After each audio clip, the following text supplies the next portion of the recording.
Hi, hello, and welcome. My name's Nidhi. Thank you so much for being here.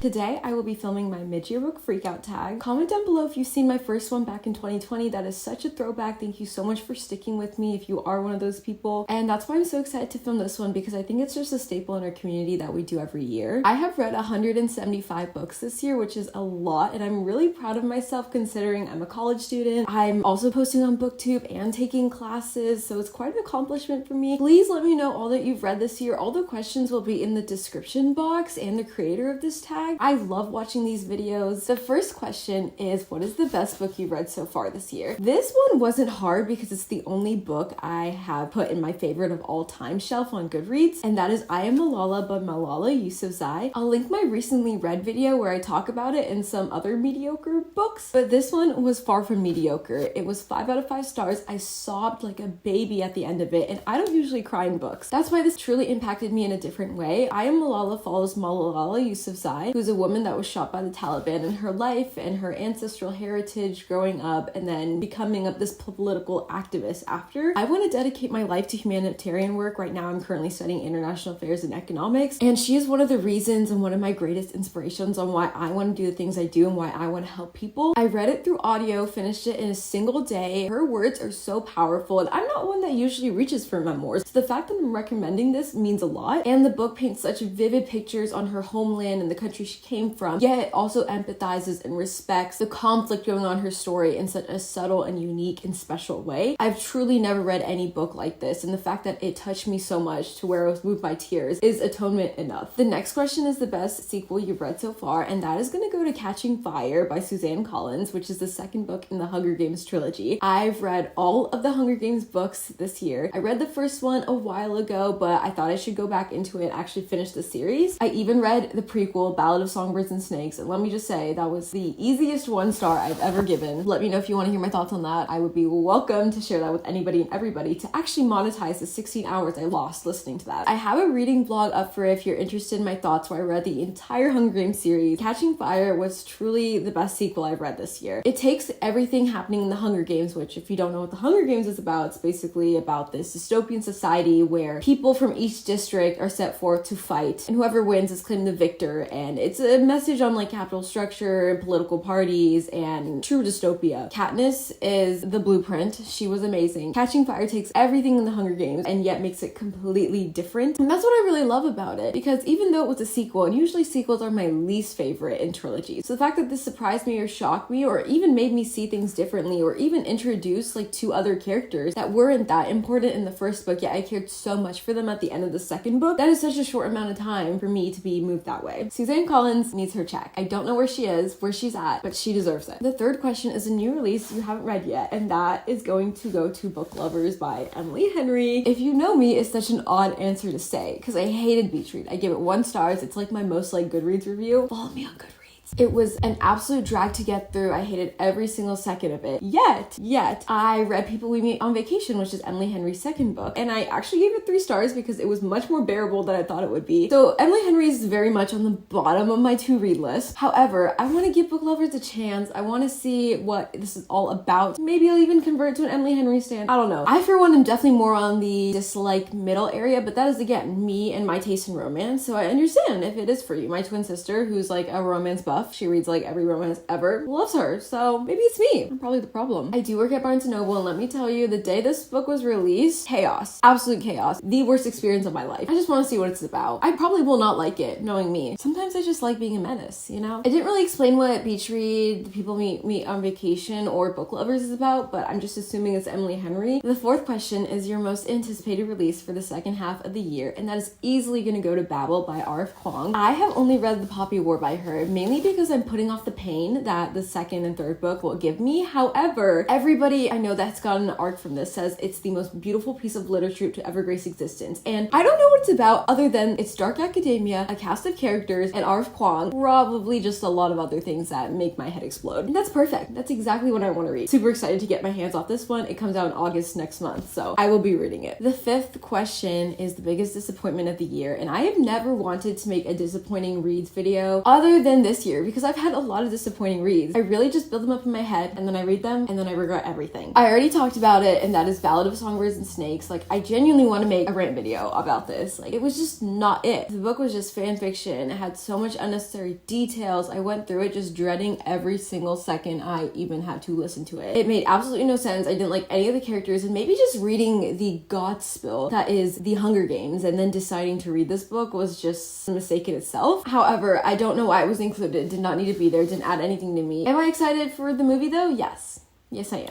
The sixth question is biggest surprise, and I've been waiting to talk about this one, and that is Saga. I love Saga so much. Saga is a graphic novel series that takes place in this high fantasy world, yet we are introduced to the best cast of characters ever that each have their own development, their own story, their own background, their own interactions with each character, and there's such high intricate policies that go into destructing this world and dissecting each human. And the book follows this child who's the daughter of two opposing sides of the war. The dad is from one side who's fighting the war with the mother's side. Kind of like they weren't supposed to even interbreed in the first place, yet this baby is born through all of it, and it follows their lives, traveling planet to planet, meeting different people, and just running away from the government essentially. And that is like the smallest tidbit I can give you, because honestly you should go into this expecting the best series ever. I think there's like 10-ish volumes out right now. I read all of them. They're such easy and quick reads. Sometimes I read books and I'm like, this would make an amazing anime, and this is one of them. Number 7 is newest favorite author, and that is going to go to Brit Bennett, who wrote The Vanishing Half and The Mothers. I talked about her book The Mothers and The Vanishing Half in my recently read video, which I'll link down below. Both of them follow very different stories. The Mothers follows this woman who had an abortion in her small town, and that word kind of gets out. The Vanishing Half follows these two twins who are both black, yet one of them is white passing and the other is not, and they live completely separate lives where one of them embraces their heritage and one of them hides it. Eventually they reconnect and things happen. So those are very hard topics to cover in stories. Brit Bennett embraced them in such an influential and respectful way. I cannot wait to read what she writes next. Literary fiction, again, is something I would read, but causing me to like it and recommend it to people is very rare, and yet this is one of those cases. Number 8 is newest fictional crush. I love this question every year, and that is gonna go to Lloyd Forger in Spy Family. I love Spy Family. I have volume 1 right here. The anime finished recently. I read all of the manga in one day. I have a manga vlog coming out for that, so get excited. He is just everything. Like, look at him. Look at him. I don't even need to explain myself or my taste in anime, guys. Like, he's great. He's great. Fictional guys are great, and he's one of them. Number 9 is newest favorite fictional character, and this one was kind of hard because I do love characters. Like, I'm a character-based reader, obviously. We know that by now. However, causing me to have a favorite character and not just like liking characterization as a whole in a book is very rare, but A Little Life,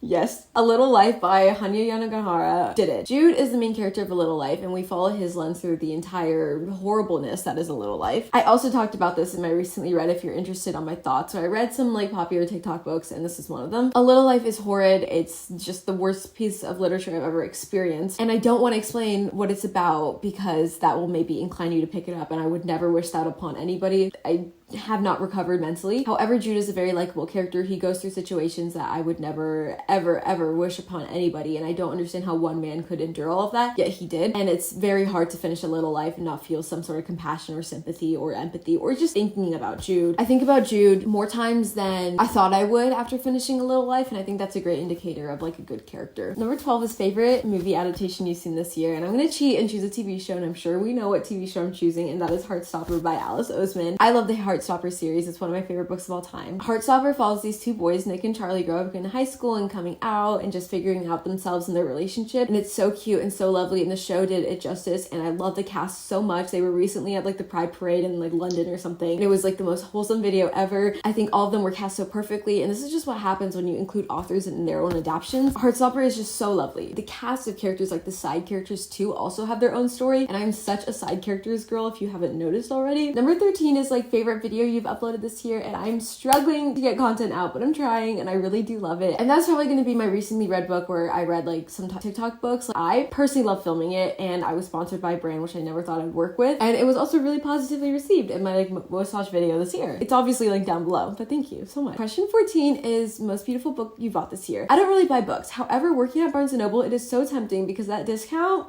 hits different, and I bought the entire Monster Perfect Edition, all 9 volumes of Monster by Naoki Urasawa. This is what it looks like when it's all put together and out. It all connects to make a picture, and it is the most beautiful thing I've ever seen in my life. I've wanted it for so long, so the fact that it's even in my possession just makes me scream with happiness. It is so beautiful. I love Monster by Naoki Urasawa. I'm gonna give a really brief summary because it is so much more than what I'm telling you, as most manga is. So it follows this doctor named Kenzo Tenma who has to perform surgery. He's a neurosurgeon. He's working at this hospital in Germany, and the hospital makes him choose between giving surgery to like the mayor, some high-ranking official, or just a commoner who was there earlier. And Kenzo Tenma goes through this morality crisis where he decides, should I save this commoner or should I save someone of importance? Like, is all lives worth equal, or are we only equal in death? But it's so much more than that, because he ends up saving someone's life that ends up being a serial murderer later. Not a spoiler because you don't know who. That was a quick jump. That was a really quick jump, but it jumps like that. It's amazing. It is just a psychological masterpiece. It makes you think about things in a completely different way. I'm a new person after reading Monster. It changed my perspective on life itself, and I'm not who I am without these books right here. It is a commitment to get through. There's like 19 volumes. The anime is 72 episodes if you prefer that instead, but it's so worth it. It's my second favorite anime of all time. Obviously after Attack on Titan, obviously. All right, the last question is, what books do you plan to read by the end of the year? And that is a great question because I actually have a video out on it, and that is my entire 2022 TBR. I do plan to read 365 books. I am on track. I have a whole Goodreads shelf on Goodreads called books I need to read by the end of 2022, which I probably won't, but I will need to read them. I guess the most concrete answer I can give you is that I plan to read all of Sally Rooney's books, and I just have 1 book left, so I'm excited to get that vlog out to you. Thank you so much for watching. I hope you enjoyed. Please let me know what you're reading, and I'll see you on the next one. Bye guys!